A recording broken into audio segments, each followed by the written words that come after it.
Sa mga nagdaang kabanata nang makita ni Xiao Chen ang ginamit na abilidad ng hangal ay nasabi na lang niya na hindi na ito masama. At sa pagpapatuloy din ng kabanata ay wala na lang masabi si Xuanyuan Weiji sa pinagsasabi ng hangal. Sa hindi pagsagot ni Xuanyuan Weiji ay natatawa niyang sinabi na ayos lang, ang aking pamilyang Bai ay may sariling itaas na hangganan, kaya wala silang pakialam sa iyo. Agad din niyang sinabi kay Xuanyuan Yud na dadalhin ko ang iyong anak kasama ko. Wala namang magawa si Xuanyuan Yud kundi ang sumang-ayon na lamang. Kaya naman hahawakan na sana ng hangal ang kamay ni Xuanyuan Weiji. Subalit mabilis na tinapik ni Xiao Chen ang kanyang kamay dahilan upang bahagya itong mamula.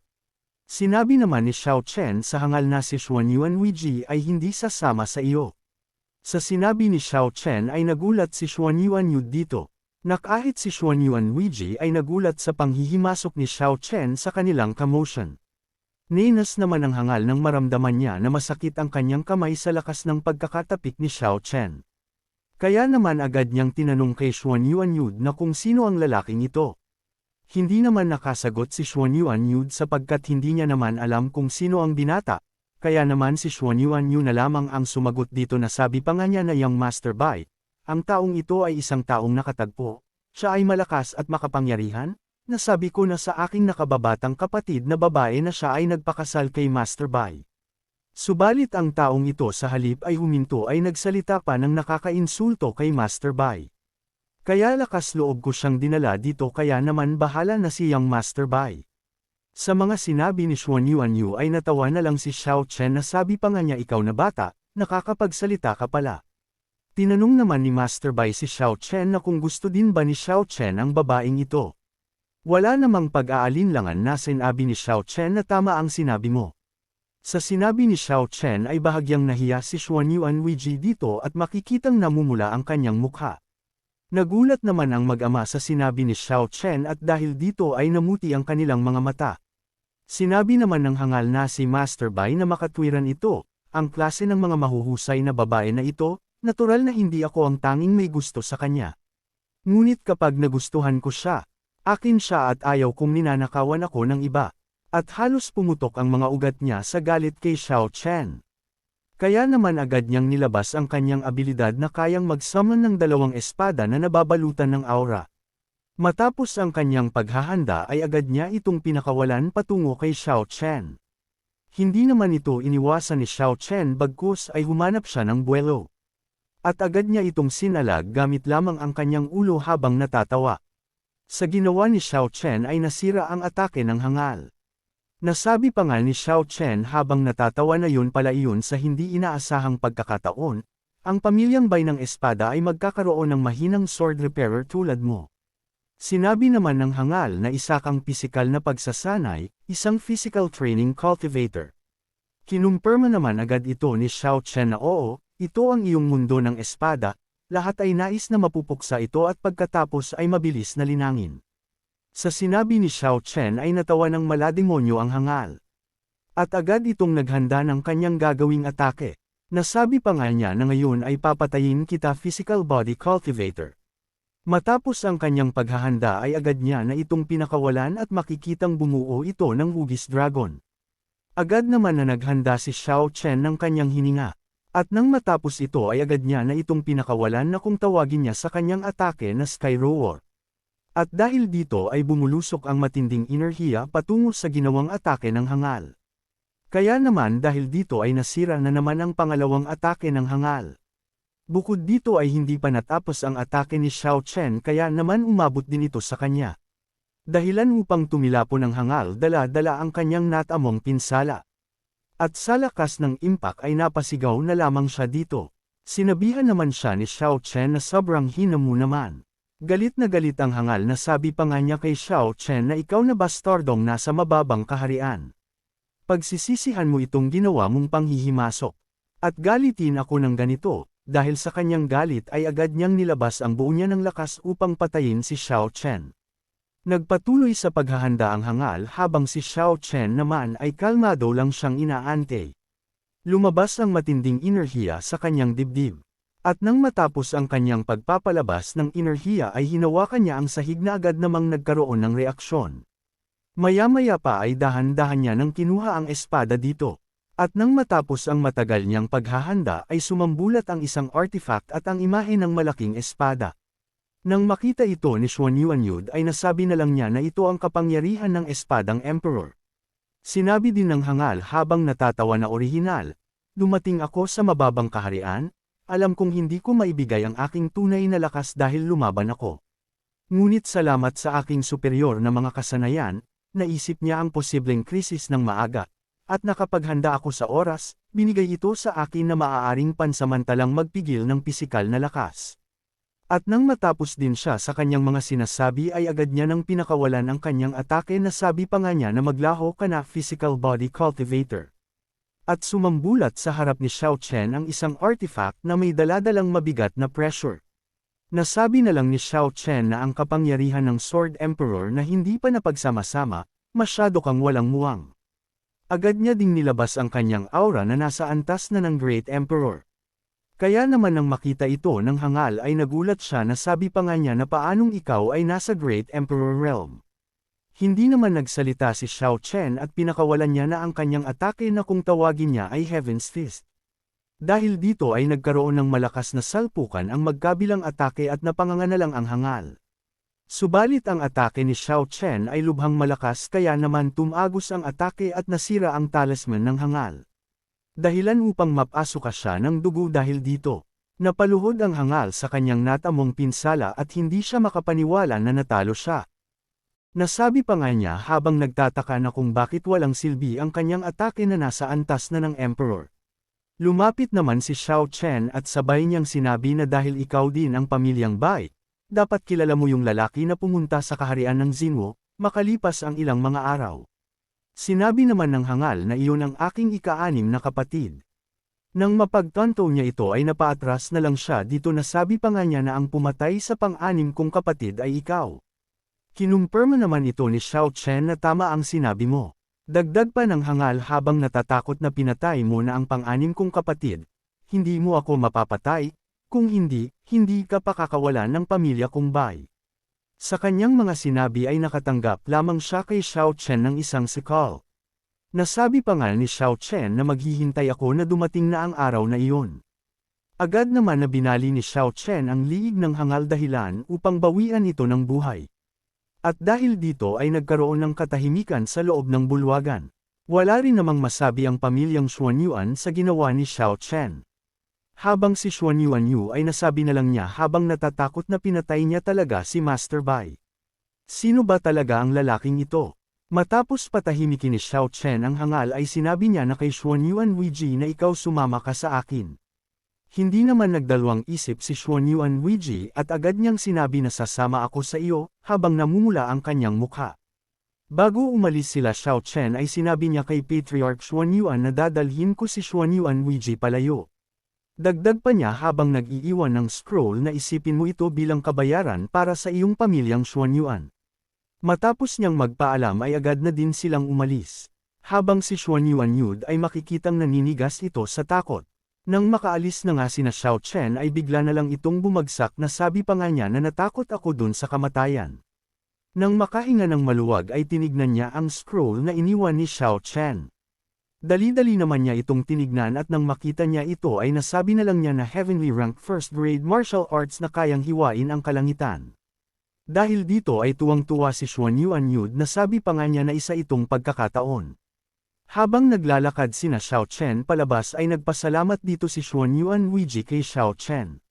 Dagdag pa niya habang namamula na si Wiji ay gagawin ang lahat upang paglingkurin kasimula ngayon.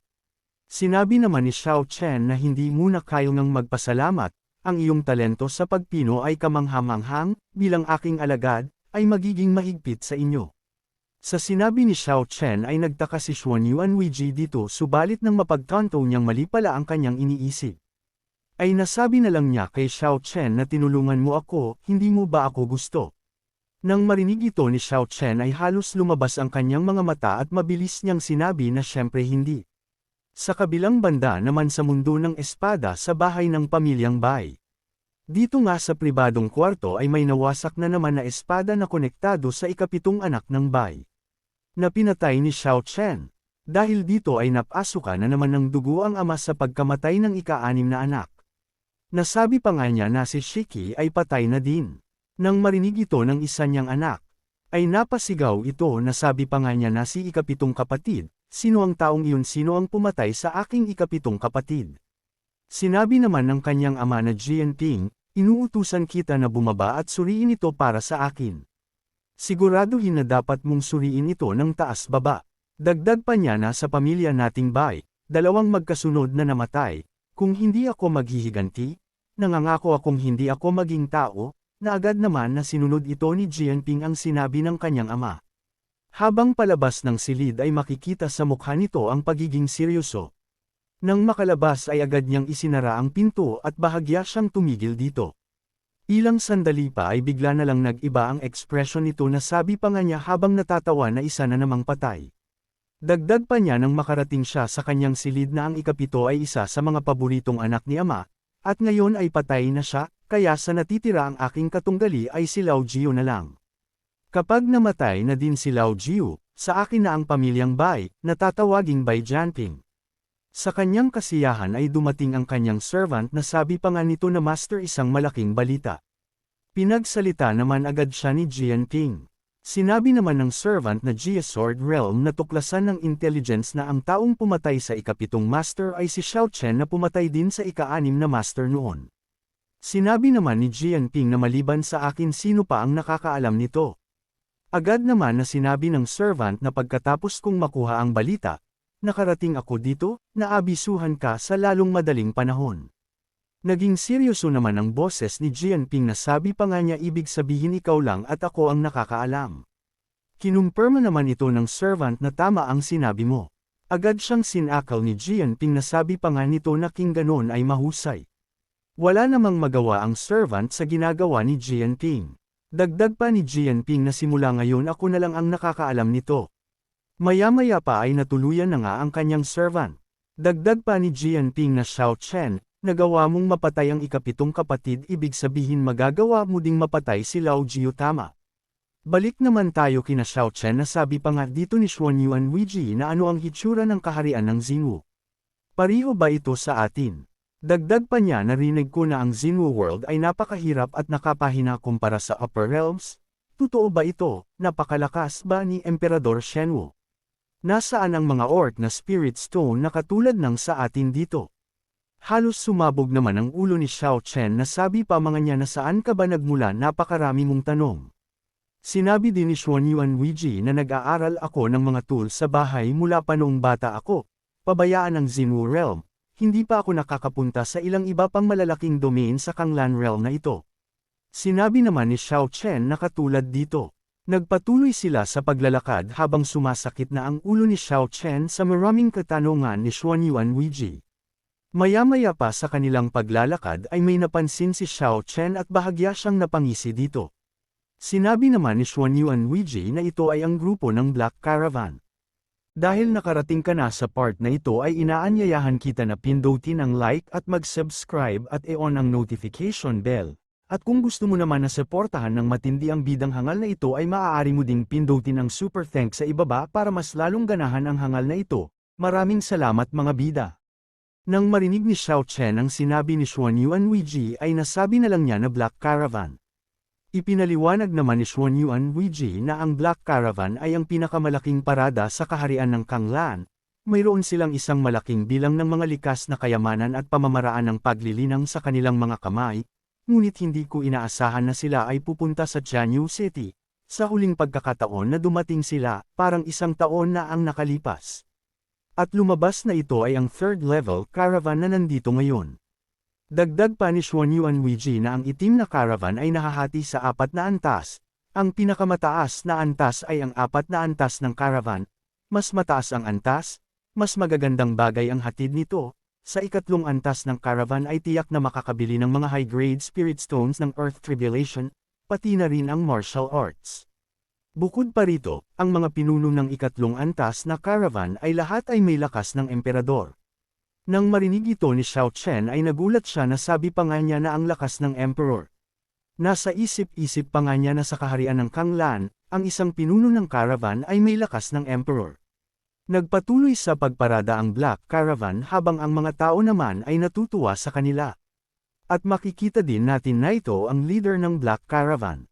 Pinagmasdan naman ni Xiao Chen ang leader at sinuri niya ang lakas nito. Subalit nang masuri niya ito ay hindi niya sinasadyang makita ang kalagayan nito na sabi pa nga niya na ang lalaking ito ay nasa bingit ng kamatayan. Nagulat naman si Xuanyuan Huiji nang marinig niya ang sinabi ni Xiao Chen. Narinig naman ng leader ang sinabi ni Xiao Chen sa kanya. Kaya naman tinitigan niya ng matalim dito si Xiao Chen. At agad na lumapit at sabay niyang sinabi na itong Marshall Brothers warrior na nagsasalita tungkol sa iba sa likod niya, natatakot ako na hindi ito nararapat, tama. Sinabi naman ni Xiao Chen na ikaw ay isang namamatay na tao, kailangan mong alagaan ang mga bagay na iyon sa akin. Ninas naman ang leader na sabi pa nga niya na walang kabuluhan ang mga sinasabi mo. Na kahit ang mga alagad nito ay makikitang nag-aapoy na sa galit. Nasabi pa nga ng isa na buweset kang bata, ang lakas ng loob mong sampin ang amo namin. Dagdag pa ng isa na pagod sa buhay at baluktot. Sinabi din ng mga tao na sino ang taong ito. Naglakas loob siyang pukawin ang itim na caravan. Sinabi naman ng isa na hindi ba't katabi niya ang dalagang mula sa pamilyang Xuanyuan. Nagkaroon ng matinding tagpuan ang dalawa na sabi pa nga ng leader na ang galitin ang aking Black Caravan ay isang patay na dulo, ngayon pumunta sa kalsada. Sinabi naman ni Xiao Chen na yan na ba iyon? Sa sinabi ni Xiao Chen ay mas lalong nagalit ang leader kaya naman naglabas ito ng kanyang aura sa kanyang kamay at naghanda ng atake. Tinanggap naman ni Xiao Chen ang ginawang atake ng leader. Sa ginawa ng leader ay napabuntong hininga na lamang dito si Xiao Chen. Nag-alala naman si Xuanyuan Huiji subalit sinabi lang ni Xiao Chen na sigurado na walang epekto ang ginawa mo. Nagulat naman ang leader dahil wala man lang epekto ang kanyang ginawang atake. Kaya naman agad siyang umatras dito na baka bumawi ng atake si Xiao Chen. Nasabi pa nga niya na lumalabas na ito nagkamali ako sa pagtansya ng iyong lakas, at ikaw ay isang master. Hinamon naman siya ni Xiao Chen na gamitin ang iyong kapangyarihan ng Emperor, dahil kung hindi ay hindi mo ako masasaktan. Sinabi naman ng leader na sinasabi ko sa iyo, karapat-dapat ka bang hayaan akong gumamit ng kapangyarihan ng Emperor? At nang matapos siyang magsalita ay agad niyang itinaas ang kanyang kamay sinyalas na maghanda ng formation ang kanyang mga alagad. Agad na namuo ang formation at makikitang isa itong itim na aura, nagpatuloy sa paghahanda ang Black Caravan. Habang sina Xiao Chen at Xuanyuan Huiji ay makikitang namamangha sila sa ginawa ng Black Caravan. Na agad na lumipat ang formation kay Xiao Chen subalit sa kabila nito ay hindi man lang nagpakita ng takot si Xiao Chen. Habang si Xuanyuan Huiji naman ay makikitang nag-alala ito sa kanya. Nasabi pa nga niya na hindi ito maganda. Kaya naman agad niyang nilabas ang kanyang martilyo na sabi pa nga niya na ilikigtas kita ngayon. Matapos ang kanyang paghahanda ay agad niyang hinampa ang formation ng kanyang buong lakas. Sa lakas ng impact ay natakot ang mga tao kaya naman agad silang nagsitakbuhan upang hindi sila madamay sa nangyayari gulo. Ninas naman ni Xuanyuan Huiji dahil sa tigas ng formation. Kaya naman agad siyang tumalon upang atakihin ito sa itaas dahil baka mas malambot ang itaas nito. Nang makaapak sa ibabaw ay agad niya itong inatake gamit ang kanyang buong lakas. Nagpatuloy sa paghampas si Xuanyuan Huiji sa formation makikita sa bawat hampas nito ay lumalabas ang malakas na impact. Na umaabot na ito sa kalangitan. Subalit hindi niya pa din masira ang formation na sabi pa nga niya na kahit ginamit ko na ang buo kong lakas ay hindi pa rin masira ito. Hindi ko alam kung anong nangyari kay Xiao Chen sa loob. Pinagtawanan naman sila ni Xiao Chen. At sabay niyang sinabi na sigurado ako, hindi ka naglakas loob na gamitin ang iyong kapangyarihan ng kaluluwa ng Emperor. Galit na galit naman ang leader sa mga sinasabi ni Xiao Chen. Kaya naman ipinag-utos niya sa kanyang mga kasamahan na umatake ulit. Agad naman na hinanda ni Xiao Chen ang kanyang gagawing atake na kung tawagin niya ay Heaven Spirit First Style. At sabay niyang inangat ang kanyang kamay upang sirain ang formation. At dahil dito ay walang kahirap-hirap na nawasak ang formation. Na ikinagulat naman nila dahil madali lang na nawasak ang formation kaya naman malaking tanong sa leader na kung sino ang nilalang nakaharap nila. Sinabi naman ni Xiao Chen sa leader na ang iyong Emperor Spirit ay napinsala tama. Galit na galit naman ang leader na sabi pa nga na walang kabuluhan ang mga sinasabi mo. Mabilis naman na lumapit si Xiao Chen sa kanyang harapan na ikinagulat naman niya. Dagdag pa ni Xiao Chen, kapag nasira ang espiritu ng emperador siguradong patay ang mandirigma. Kung hindi ako nagkakamali, dapat gumamit ka ng isang lihim na pamamaraan upang pansamantalang tahiin ang iyong espiritu ng emperador upang mapalawig ang iyong maikling buhay. Gulat na gulat ang leader sa mga sinasabi ni Xiao Chen. Sinabi din ni Xiao Chen na ikaw ay may 3 buwan na lang na natitira, tama ba ako? Nang inig sa takot ang leader at sabay niyang sinabi na kung sino si Xiao Chen. Hinawakan naman siya ni Xiao Chen sa balikat at sabay nitong sinabi na hindi na ito kailangan kung sino ako, ngunit masasabi ko sa iyo na kung ang espiritu ng emperor ay nasira, hindi imposibleng gumaling. At kaya kung ayusin ang espiritu ng emperador sa iyong katawan, sa sinabi ni Xiao Chen ay pinagpawisan ng gusto ang leader. At sabay niyang sinabi na ikaw, ang lahat ba ng sinabi mo ay totoo? Kinumpirma naman agad ito ni Xiao Chen na ito ay totoo, para lang ayusin ang emperor spirit sa iyong katawan, palaging may ilang halagang babayaran. Sa mga sinabi ni Xiao Chen ay nagbago na ang kanyang ekspresyon na sabi pa nga niya na kung kaya mo talagang ayusin ang emperor spirit sa aking katawan, kung mayroon kang anumang mga kinakailangan, ay siguradong magagawa ko agad ito. Sinabi naman ni Xiao Chen na kung ganoon ay kailangan ko ang iyong kaluluwa.